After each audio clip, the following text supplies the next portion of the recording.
नमस्कार साथियों। आज बात करेंगे वर्णमाला पर। वर्णमाला क्या है, प्रश्न कैसे आते हैं, किस तरीके से प्रश्न आते हैं, सब कुछ एक-एक करके डिस्कस करेंगे। ठीक है, तो शुरू करते हैं वर्णमाला। तो वर्णमाला क्या है? भाषा की सबसे छोटी इकाई या ध्वनि को हम क्या कहते हैं? वर्ण कहते हैं। और उन्हीं की वर्णों को एक व्यवस्थित क्रम में जब लगा देते हैं तो वर्णमाला बन जाती है। ठीक है, भाषा जो है उसको हम क्या करते हैं? एक उसकी छोटी इकाई है ध्वनि। ठीक है, उस ध्वनि को हम वर्ण कहते हैं, उसी को व्यवस्थित क्रम में लगाना वर्णमाला। पेपर में ये नहीं आएगा। ठीक है, अब बात करते हैं। हाँ, ये जरूर आ सकता है कि भाषा की सबसे छोटी इकाई क्या है, तो वर्ण है। ठीक है, अब मानक हिंदी वर्णमाला में कितने 52 वर्ण है। सीधे क्वेश्चन आता है हिंदी वर्णमाला में कितने वर्ण है, तो कितने हैं? 52 है, 52। ठीक है, अब 50 जो हम बता रहे हैं उसको ध्यान दीजिएगा क्योंकि किताब में बहुत कुछ लिखा रहता है। अब स्वरों की संख्या बात करें तो स्वर कितने हैं? देखो 10 + 3। वैसे तो 10 हैं, लेकिन इसको भी जोड़ते हैं और इसको भी जोड़ते हैं और इसको भी जोड़ते हैं तो कितना 13 हो जाते हैं। तो कुल जो स्वर है वो है 13। क्वेश्चन आएगा हिंदी वर्णमाला में स्वरों की संख्या है तो 13। अगर 11 और 13 दोनों साथ आएगा तो फंस जाएगा क्वेश्चन। ठीक है, तो जितना बताया उतना आप ध्यान रखिएगा। 11 और 13 है, लेकिन हमें याद रखना 13। अब बात करते हैं व्यंजन की।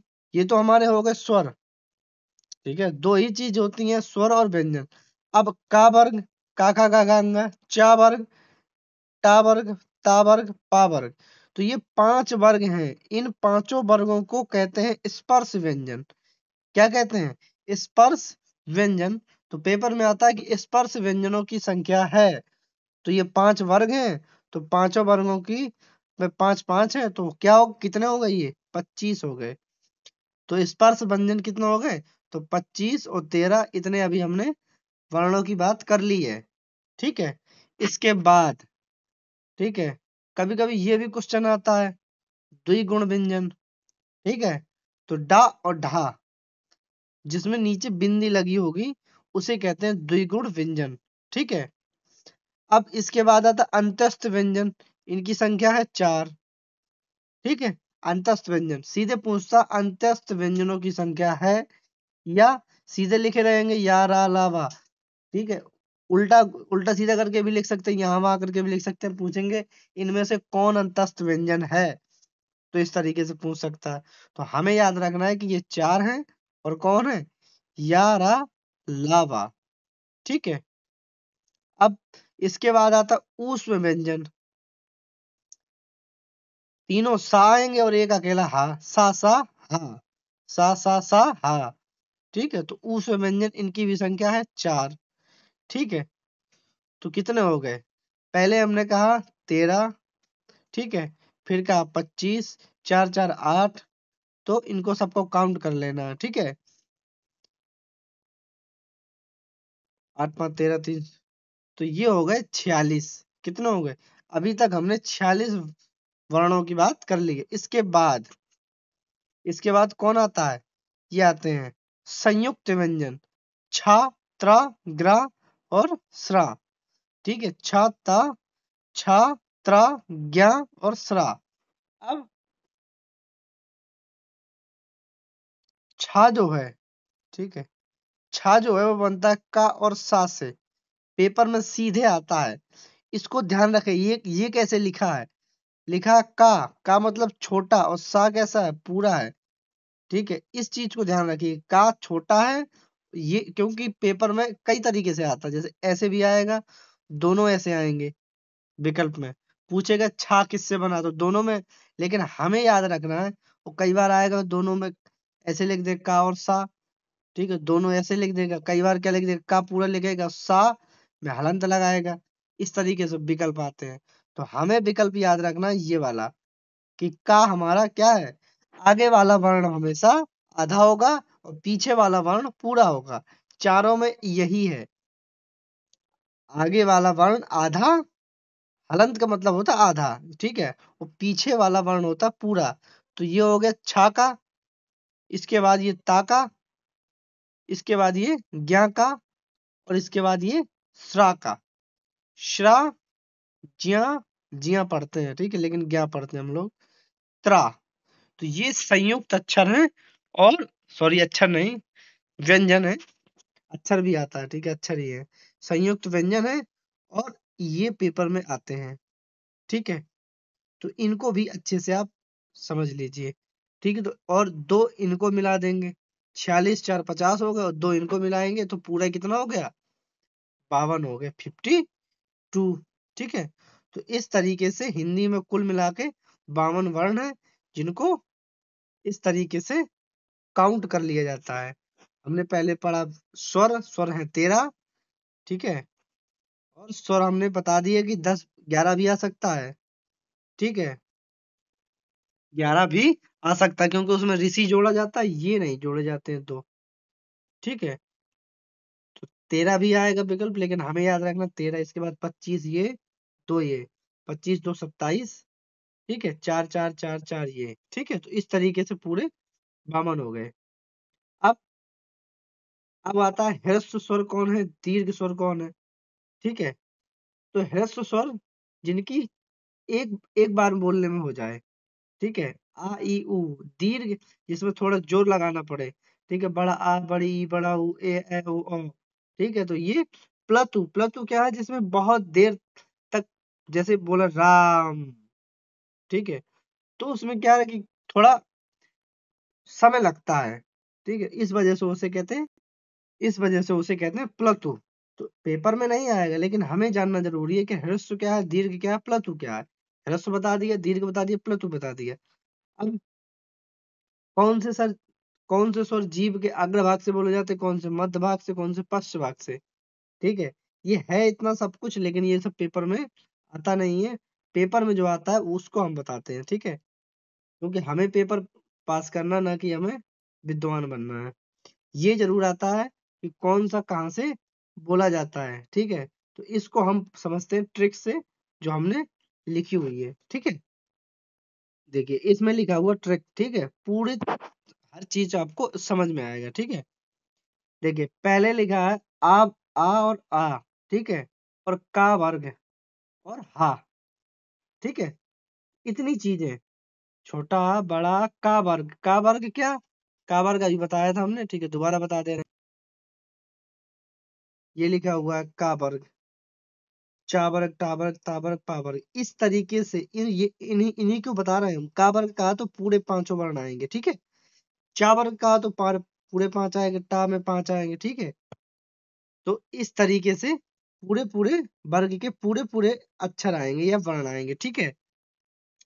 अब हमने बात की, पहला क्या बात की कि आ, ठीक है, और का वर्ग में कौन, का खा गा घा अंगा, ठीक है। तो ये पांचों वर्ण, और ये हा, ये सब कहाँ से बोले जाते हैं, कंठ से, ठीक है। इसका सूत्र आ कु। आ मतलब दोनों आ, कु मतलब का वर्ग, हा मतलब हा, ठीक है। और विसर्ग भी लगा पीछे, तो विसर्ग भी, ठीक है, विसर्ग भी। तो आ का हा अकु, इसको पढ़ेंगे अकु विसर्ज्य नाम कंठा। इसको ऐसे ही याद करेंगे, अकु विसर्ज्य नाम कंठा, ठीक है। तो आ और कंठ से इतना सब बोला जाता है, ठीक है। अकुहु विसर्ज्य नाम कंठा, इसको ऐसे ही याद कर लेना। मतलब जब भी आप कोई बोलेंगे तो आप लिख लेंगे आ कुहु विसर्जनियम, विसर्ग, विसर्ग भी लिख सकते हैं, ठीक है, विसर्ग, विसर्ग जी नाम, कुछ भी लिख लें पीछे, ठीक है। हमें क्या इसको बनाना है, तो हम बोलेंगे अकुहु विसर्गीय नाम कंठा, विसर्गीय नाम, विसर्गीय नाम कंठा, ठीक है। तो मतलब इतनी सब चीजें कहाँ से बोली जाती हैं, कंठ से। अकुह विसर्गीय नाम कंठा, ठीक है।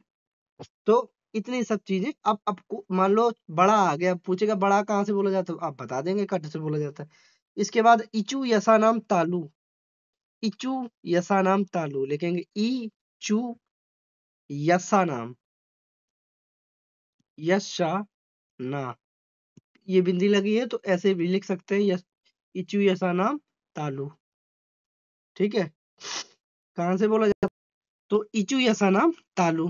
तो ई, ठीक है, ई मतलब दोनों ही, चू मतलब चा वर्ग, और या और सा, ठीक है, कहाँ से बोले जाते हैं? तालु से, ठीक है। तो इचु यसा नाम तालु, दो हमने कवर कर लिए वर्ग, ठीक है। इसके बाद था री टू रस्सा नाम, रिटू रस्सा नाम मूर्धा। इसको 3-4 बार आप बोलेंगे तो आ जाएगा रिटू रस्सा। तो री टावर्ग, टावर्ग में टा ठा डा डा सब आएगा पूरा, पांचों।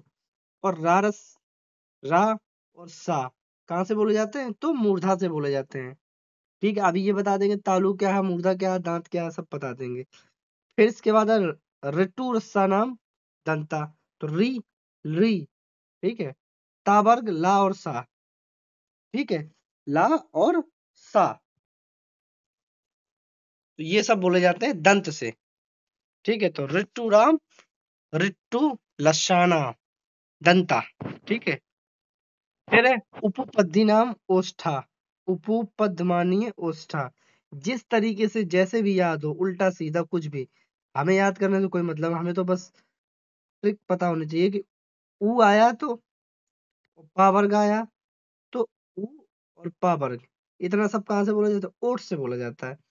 फिर इमंगलम मतलब पंचम वर्ण, लास्ट के पंचम वर्ण, ठीक है। सभी के अंतिम पंच जो बताए थे ना, स्पर्श व्यंजन, जिसमें का वर्ग चा वर्ग सब आए थे, पीछे वाले जो आते हैं वो पंचम वर्ण होते हैं, वो सब नस्का से बोले जाते हैं, ठीक है। अड़ा, इया, ठीक है, ना मा, ये सब कहाँ से बोले? तो नस्का से बोले जाते हैं। नस्का मतलब नाक से। एदो कंठ तालु, एदेतो कंठ तालु, ये इंपोर्टेंट है। एदेतो कंठ तालु, ए और ए ये बोले जाते हैं कंठ से और तालु से, ठीक है, कंठ से और तालु से, ए और ए, ठीक है। उदय तो कंठोष्ठा, ये भी इंपोर्टेंट है। उदय तो ओ और औ, ये बोले जाते हैं कंठ और ओष्ठ से। कहाँ से बोले जाते हैं? कंठ और ओष्ठ से। कंठोष्ठ लिखा है ना, तो कंठ और ओष्ठ से बोले जाते हैं। इसके बाद दिया बकारस दंतोष्ठा, ठीक है। तो बकारस मतलब अकेला वाह, दांत से और ओठ से बोला जाता है। दंतोष्ठ मतलब दांतों से और ओठ से, ठीक है। तो इतनी चीजें, ये नहीं है, ये संस्कृत का है। तो इतनी चीजें आपको इस तरीके से याद कर लेना है, ठीक है। अकु विसर्जन नाम कंठा, ठीक है। इचु यसा नाम तालु, ऋतु रसा नाम मूर्धा, लटु रसा नाम दंता, उपपद्य नाम ओष्ठा, ठीक है। इसके बाद आता है इमंगलम नसिका चा, मतलब इमंगलम मतलब पंचम वर्ण है ये सभी का, ये नाक से बोले जाते हैं, ठीक है। इधर तो कंठोष्ठा, इधर तो कंठ तालु, ठीक है। उदय तो कंठोष्ठा, इधर तो कंठ तालु, उदय तो कंठोष्ठा, ठीक है। तो ये इस तरीके से आप पूरा याद कर लें, तो कोई भी वर्ण कहीं पर भी कोई भी नहीं छूटेगा, और पूरा का पूरा आपका कोई भी, अगर इससे इस तरीके से क्वेश्चन आते हैं तो आपको पूरा बन जाएगा। इसका आप स्क्रीनशॉट भी ले सकते हैं और इसको अच्छे से लिख भी सकते हैं। ये नीचे जो हमने बताए हैं ये बहुत इंपॉर्टेंट है, नीचे वाले ये तीनों, ठीक है। तो ये हमारा वर्णमाला का था। इसके अलावा भी वर्णमाला से और क्वेश्चन आते हैं, उनको भी डिस्कस करते हैं। इसके अलावा आते हैं अल्प प्राण, महाप्राण, ठीक है। अल्प प्राण जिनको बोलने में थोड़ी कम ताकत लगे, परिभाषा नहीं आती है, उससे हमें मतलब भी नहीं है। महाप्राण जिसको बोलने में थोड़ा ज्यादा जोर लगे, ठीक है, जैसे का खा बोलेंगे तो थोड़ा लाउडली आवाज निकलेगी, खा। तो वही चीज है, बस थोड़ा सा अंतर है। अल्प प्राण और महाप्राण, तो 1, 3, 5 या 135 याद कर सकते हैं। तो हमने बताया था ना, का वर्ग चा वर्ग टा वर्ग ता वर्ग, तो इस तरीके से लिखा है पूरे, ठीक है। तो क्या होगा? पहला पहला अक्षर, तीसरा अक्षर और पांचवा अक्षर, और ये दूसरा चौथा अक्षर है। तो दूसरा चौथा अक्षर है महाप्राण का, और पहला तीसरा अक्षर, पहला तीसरा पांचवा है अल्प प्राण का, ठीक है। इसके अलावा भी कुछ चीजें हैं, कुछ चीजें क्या, यार अलावा मतलब ऊ, सॉरी, ये है अंतस्थ व्यंजन और इधर है ऊष्म व्यंजन। इधर अंतस्थ व्यंजन आते हैं, इधर ऊष्म व्यंजन आते हैं। ठीक है, ये लिखा भी है नीचे कि जिनके उच्चारण में कम ऊर्जा लगे अल्प प्राण है, जिनके उच्चारण में ज्यादा ऊर्जा लगे वो महाप्राण है। तो इस तरीके से आप अल्प प्राण और महाप्राण याद कर सकते हैं, इसका स्क्रीनशॉट भी ले सकते हैं। ठीक है, तो ये हो गया अल्प प्राण महाप्राण। अब एक और क्वेश्चन आता है सघोष। अघोष क्या है? ठीक है, जिन शब्दों को बोलने में तंत्रिका स्वर, तंत्रिका स्वर झंकृत नहीं होती, झंकृत मतलब झन्नाहट नहीं आती है, अंदर से थोड़ा वाइब्रेशन नहीं होता है, तो उसको कहते हैं अघोष। ठीक है, जिसमें थोड़ा वाइब्रेशन हो उसको कहते हैं सघोष। ठीक है, अब अघोष क्या है? अघोष में आता है पहला और दूसरा अक्षर। ठीक है, पहला दूसरा अक्षर और कौन? सा सा सा। पहला दूसरा अक्षर पांचों वर्ग के, यानी कि 10 अक्षर ये हैं और 3 अक्षर ये हैं। कौन? सा सा सा, शा शा शा। आप बोल के देखिए, जब का बोलेंगे तो आपको अंदर वाइब्रेशन नहीं होगा। ठीक है, अब ये आते हैं 3 4 5 और यार अलावा और हा। हा इधर आ गया उधर से उठ के। ठीक है, तो इस तरीके से सघोष अघोष भी होंगे। तो इतने क्वेश्चन बनते हैं वर्णमाला से। पहला तो वर्णमाला पूछेगा स्वर कितने हैं, व्यंजन कितने हैं, उस स्वर हैरस कौन कौन से, हैरस क्या है, दीर्घ क्या है, ये सब हमने बता दिया, लेकिन पेपर में नहीं आते हैं। अब ये पूछता है कि स्वर स्वर कितने हैं। ठीक है, व्यंजन कितने हैं। ठीक है, व्यंजन में अलग अलग प्रकार हैं। ठीक है, अलग अलग प्रकार कैसे? स्पर्श व्यंजन, ठीक है, अंतस्थ व्यंजन, ऊष्म व्यंजन, ठीक है, संयुक्त अक्षर, ये सब कुछ है। फिर कौन कहाँ से बोला जाता है, मोस्ट इम्पोर्टेंट टॉपिक है। और इसके बाद सघोष अघोष, इतना कुछ आता है वर्णमाला से। इतना कुछ पढ़ लेंगे तो कोई क्वेश्चन कहीं नहीं जाएगा। ठीक है, तो ये वर्णमाला का टॉपिक था, छूटा हुआ था तो हमने इसको क्लियर कर दिया। तो आशा करते हैं अच्छे से समझाया है। कुछ अगर डाउट है तो आप कमेंट करके बता सकते हैं। और मिलते हैं नेक्स्ट वीडियो में, तब तक के लिए धन्यवाद।